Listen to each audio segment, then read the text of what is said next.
આજરોજ Vadodara police commissioner Narasimha Tomar આજે જામવા bridge ખાતે નિરીક્ષણ કરવા પહોંચ્યા હતા. સાથે સાથે વડોદરા મહાનગરપાલિકાની બ્રિજ પ્રોજેક્ટ શાખા તથા નેશનલ હાઈવે ઓથોરિટી અધિકારી તમામ આજે જામવા બ્રિજ ખાતે પહોંચ્યા હતા. જામવા બ્રિજ છેલ્લા 4 વર્ષથી જર્જરિત અને ટ્રાફિકના દ્રશ્યો સર્જાય છે, જેને લઈને 15 કિલોમીટર સુધીની ટ્રાફિક જામના દ્રશ્યો અવારનવાર જોવા મળતા હોય છે. જામવા બ્રિજ પાસે આવેલા આજુબાજુના ગામડાના લોકો પણ રોડ રસ્તા અને સુવિધાને લઈને નારાજગી વ્યક્ત કરી છે.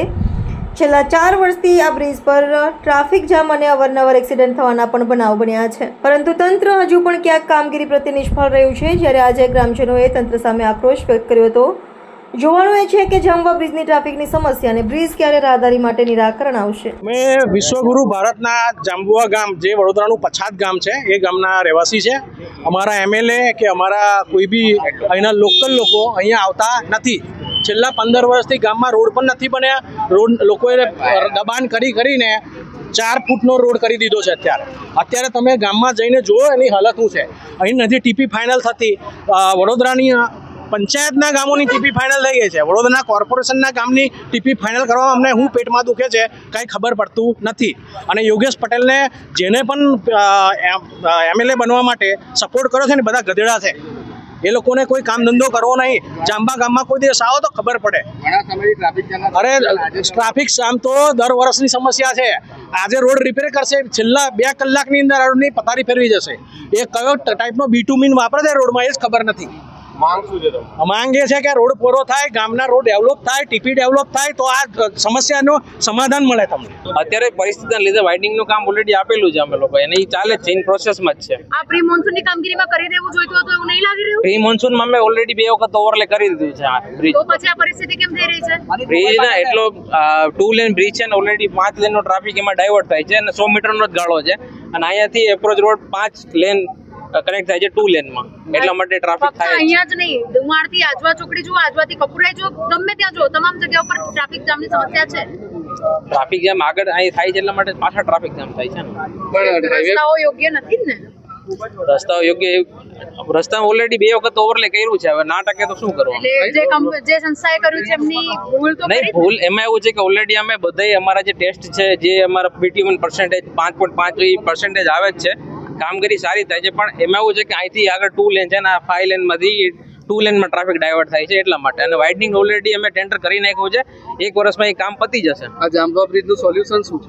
વાઇડનિંગ કરાવી દીધું ને. ક્યાં કર્યું છે વાઇડનિંગ? અત્યારે કામ ચાલે જ છે. આપ કહી રહ્યા છો કામ થઈ રહ્યા છે, રિપેરિંગ પણ થઈ રહ્યું છે, પકતું નથી. ગુણવત્તા પર સવાલ છે. ગુણવત્તા તો અમારા ટેસ્ટ રિપોર્ટમાં જે આવે છે એ તો ગુણવત્તા સારી જ છે. હાઈવે પર ખાડા કેમ પડી ગયા છે? સોરી, હાઈવે પર ખાડા ઘણી જગ્યાએ પડી ગયા છે. પાણી ટકે રોડ ઉપર, એટલા માટે ખાડા પડી. કોન્ટ્રાક્ટરો સારું કામ કરે છે, ખાડા પડે છે. કોન્ટ્રાક્ટરને ઓલરેડી 35 લાખની પેનલ્ટી અમે લોકો મારી દીધી. પેનલ્ટી મારવાથી લોકોની સમસ્યાનું નિરાકરણ, અને એ લોકોને નોટિસ આપી દીધી છે ને, રિપ્લેસમેન્ટ ને ટર્મિનેટ માટે અમે નોટિસ પણ આપી દીધી. પણ કઈ કન્સલ્ટન્સી કામ કરી રહી છે? અમારે ન્યૂ ઇન્ડિયા છે કોન્ટ્રાક્ટર. આખો હાઈવે એક જ જણાએ કર્યો છે. એની સામે કાર્યવાહી શું કરવામાં આવશે? ઓલરેડી અમને એને 14 ડેઝની કોર પીરિયડ અમે આપી દીધી નોટિસ કે મતલબ 14-15 દિવસમાં કામ નહીં કરી દઈ, તેને ટર્મિનેટ કરી દેવામાં આવશે.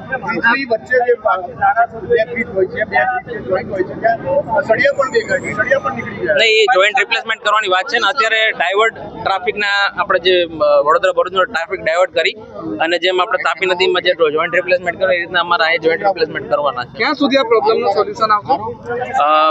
અત્યારે પ્લાનિંગ એવો છે વિધિન મંથમાં એ જોઈન્ટ રિપ્લેસમેન્ટ અમે ચેન્જ કરવાનું.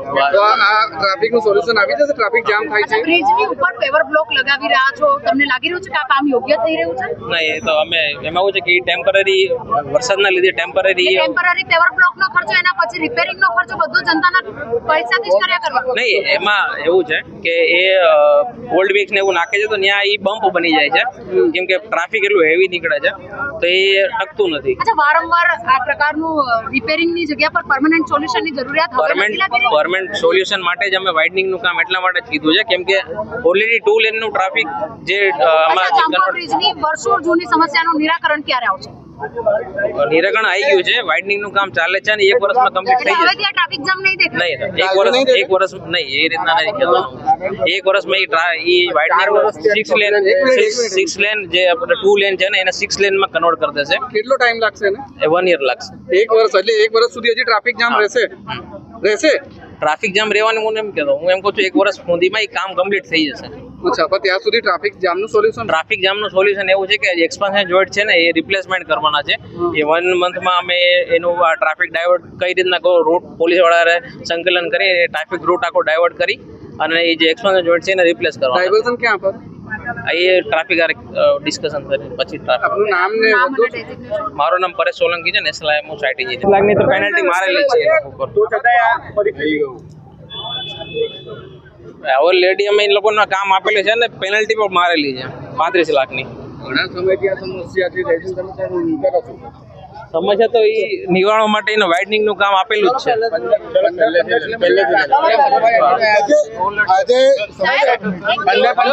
હું જે રીતે કીધું કે આ માત્ર પોલીસ સમક્ષનું ચેલેન્જ નથી, તો એન્જિનિયરિંગ પ્રશ્નો પણ ત્યાં ઉપસ્થિત છે.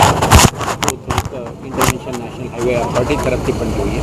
સાથે સાથે આપણે પોલીસ, બીએમસી, આરએમબી, આરટીઓ, આપણે જે વિભાગો ઇન્ટરકનેક્ટેડ છે, આપણે બધા મળીને કેવી રીતે આપણે આપણા જે વડોદરા શહેરના જ્યુરિસ્ડિક્શનમાં આવતા 10 કિલોમીટર સ્ટ્રેચમાં વધુ ઇફેક્ટિવ અને વધુ અસરકારક ટ્રાફિક મેનેજમેન્ટ અને એન્ફોર્સમેન્ટ કરી શકીએ તે અંગે આપણે પ્લાન કરીશું. મેઇન સમસ્યા તો બ્રિજની છે ને સાહેબ, 3 લેનથી 2 લેન. આપણે જે રીતે હું કીધું કે અત્યારે સમગ્ર રાજ્યમાં ખાસ કરીને મુંબઈ અમદાવાદ કોરિડોર ઉપર એ રોડનું વિડ્થ વગેરે વધારવાનો કેટલાક પ્રોજેક્ટો ઓલરેડી હાથ ધરી છે. અલ્ટરનેટિવ એક્સપ્રેસ વે પણ અમલમાં આવી રહ્યું છે. બ્રિજનું મરમ્મતનું કામ પણ long term plan already national highway authority હાથ ધરી છે. પરંતુ આપણા ઇમિડિયેટ જે ચેલેન્જ છે આના એડ્રેસ કરવા માટેનો આપણા પ્રયાસ છે. બીજું તો આપણે તબક્કાવાર જે આઉટકમ અને ઇન્ટરવેન્શન્સ સરકારશ્રી તરફથી કરવાના છે આ તો થઈ રહ્યું છે. મને વિશ્વાસ છે કે આજની આ એક્સરસાઇઝમાંથી આપણે કોઈને કોઈ ટેમ્પરરી ઉકેલ લાવવા માટેનો પ્રયાસ કરીશું.